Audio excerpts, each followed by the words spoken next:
channels, whether that be through purchasing through web or self-serving through the web or other on-device channels, it becomes, you could argue, possibly a little less personal, but the ability to capture data decreases astronomically. I mean, if somebody is purchasing through your web channel, how much information can you really know about them other than their phone number? Is that a challenge? Is there a... Yeah, sure. Yeah, sure it is. And you know much more about the interactions. There's a lot you can drag out of a web interaction, like their web tracking tools, and like Genesis is promoting a product in the GDMO where there is an assisted service because somebody interrupts the session. He doesn't empty his basket, his purchase basket, so it's noticed by the web tracker, and then the data will be transmitted to an IVR. So if somebody decides to call because his purchase hasn't been successful, the data will be transferred to the IVR or call center agent, or without call to the chat agent, and they will restart the conversation exactly at this point. So I think it's another prelude for the interaction management to know as much of the interaction history beforehand and afterwards, and to build proactive services. Has anyone on the floor got similar sort of thoughts or comments? I have a question. A question, perfect. Yeah. Talking about leveraging the customer experience to drive loyalty, I'm wondering if you had any experience with getting promoters to actually promote. So we talked about detractors and the people that are not happy with us, but there's a group of people that is happy with what we do, and that's how you actually kind of you don't disregard it, right? You tend to kind of create even more loyalty with getting them to actually promote and to do something about how they love you. So do you have any experience in that? Yeah, we're piloting sentiment analysis in the forums, and try to predict in which kind of mood the interaction will proceed. So this is exactly the point where somebody, a call center representative who's texting, can intervene and start to interact in a different way, to turn non-promoters into promoters, just because he's there, just because he saw this small trigger. And I don't know with which supplier we did that, but it's been piloted and it's been successful actually. So, but this is the only example I actively know of. There might be other initiatives in this company, but we're also trying to implement emotional analysis, yeah. so it's a popular subject, I believe. And apart from that, we are trying to first to discover which customers are happy with us, because we usually hear the ones that are not happy. So the first problem before just promoting the happy ones with the forums and the sentiment analysis is trying to understand how happy they are. So we are going it as some kind of survey approach, which a bit of advertisement I'll just speak on tomorrow, but to give the clues, surveys are also a bit problematic because they might be dated. I mean, they are collected maybe once every 6 months or every year.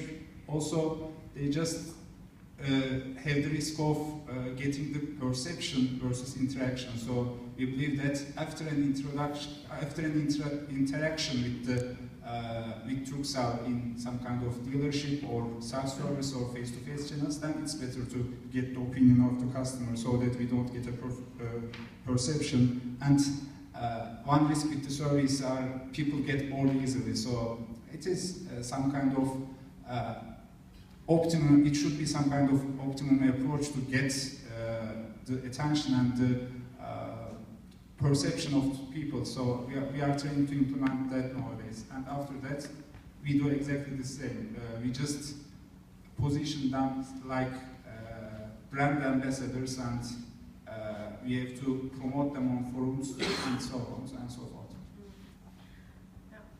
Did that answer the question? Because I actually interpreted your question in a slightly different way, which was, do promoters actually in the real world promote? Yeah, not only that, but not only that, but I'm just wondering if we are starting thinking about ambassador spot, yes. But when you actually see that somebody's really passionate about your network, or the handsets or whatever, what to do with those guys? So we were thinking about maybe creating like beta testers, right? Having those groups of people actually beta testing your products and actually spreading the word and actually getting people to your network. So I was kind of thinking along those ways to actually, to steal something.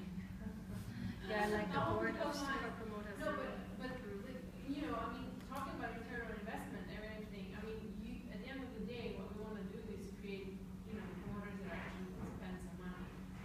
But those promoters need to actually, be able to say, you know what, you should really switch to my network and actually bring people to the network.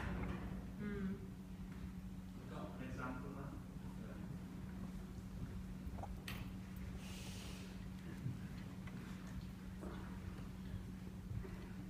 So I've stolen this idea from Telenet, if Telenet's still here, but where I've seen this work in terms of promoters being used of our existing customers that are given a new product before anyone else, so it doesn't go out to acquisition, they're given it first to try.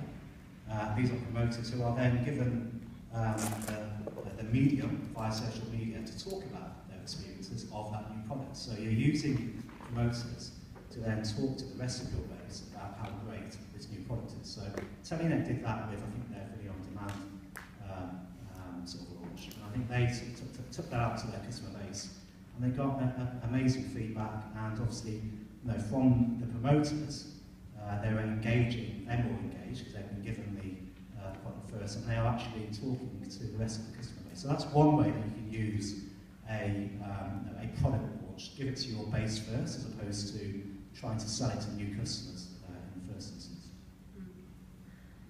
Yeah, we are doing something. We have a large database of friendly users, and every time we launch something and deploy something, we ask them, of course, first, and we have regular talks with them, so to check whether they would promote it or not. I mean, there's some great examples of it outside of our industry. I think the one that immediately springs to mind, I don't know if anyone follows Starbucks on Twitter, whether it's the same in other countries, but certainly if you follow Starbucks UK, if you've made the investment to follow them, you will get rewarded for that. And as a follower, they'll send out secret codes. Go to any Starbucks before 11 AM, give this secret code to the barista, and you'll get something that's not on the menu, right? Or something that we're going to launch in 2 months' time. Just to give that excited feeling that you're part of a special club. Some interesting examples outside of the telecoms. Any other questions from the floor or comments to anything that we've been talking about? Alaska down the front. I forgot your name. No, I haven't forgotten your name. It's all good. I don't know if I need a mic. I'm pretty loud. I'll go ahead and ask questions so my CRO thinks I'm brilliant when I get back. So what I heard from you guys is there's no magic bullet when it comes to developing loyalty. A little disappointing, but that's okay. Are there, key things that we need to, as far as that you've seen common denominators from Apple, from Starbucks, from, the big Fortune 500s that have that following and loyalty that maybe we can take back those nuggets and implement on our own? I know we all have our own thoughts about what exceptional customer service looks like, but how do you drive that to the next level? I mean, it's just before you start. I mean, it's difficult because I think we spent so much time this morning talking about customer service, right? And by its very nature, doesn't matter how great the experience was in your contact centre, by definition something has gone wrong, which is why they've called you in the first place. So by measuring CSAT, all you're doing is measuring the success of a failure, right? You know, it's quite difficult. So you know, like that sort of an immediate hand up. There's a response to that. So Apple, they have a closed loop process. You go in their store, they'll get a survey, and if you're a detractor, they use NPS. The store manager will call you back and try to rectify that, and they've got metrics around how much value that generates per hour. The store managers on the phone calling detractors back. One of the definite things it does is, if you think about how many surveys we all take, how often do we ever get run back? How often do we ever feel as though the organisation has listened to us? One of the things that Apple does is actually pick up the phone, and that's what, you know, that's part of what drives their customer centricity, that sort of halo effect. Because those guys are so unused, you know, I've been run back, you know, out of the blue, you go and tell your friends. So, you know, you can leverage a poor experience to drive a positive outcome. No, I'm sorry, that is a good example. And I think, you know, being preemptive, right, and, you know, and doing something is the key. You know, so often as an industry we're very reactive and just trying to firefight all the time. As we've been speaking, I was trying to think of how many, you know, carriers do I know that sort of build loyalty to their brand outside of their core competence. And the only one I can really think of, I don't want to make his head grow any bigger, is O2.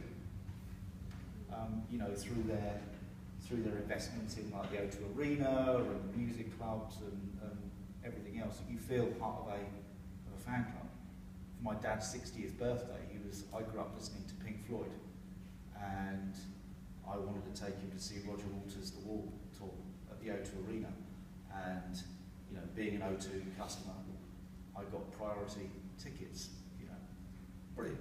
It's got nothing to do with whether O2 can give me I get shitty coverage from O2 where I live.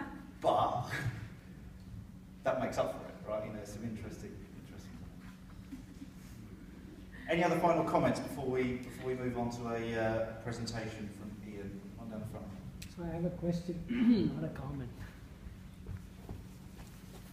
So one of the, again, Bhaskar and us, one of the things we've been thinking about in terms of loyalty is also this whole points and gamification with the customers, because they use a lot of data and some don't within their bucket, and we treat them the same. But then if you look at other industries like airline industry, like every time I get on a business trip, I make sure that it is United and nothing else, because I'm collecting points in them, and that's indirectly I'm loyal to them, right? So my question is, are there schemes or approaches like that which you guys are thinking about within your company? Well, we have the gamification projects for our youth segments. They gain badges by checking to some places and acquiring some packets and so on and so forth. So they get some discounts or some prizes like movie tickets. So mainly for the youth segment, we have the gamification approach and a microsite specifically for that.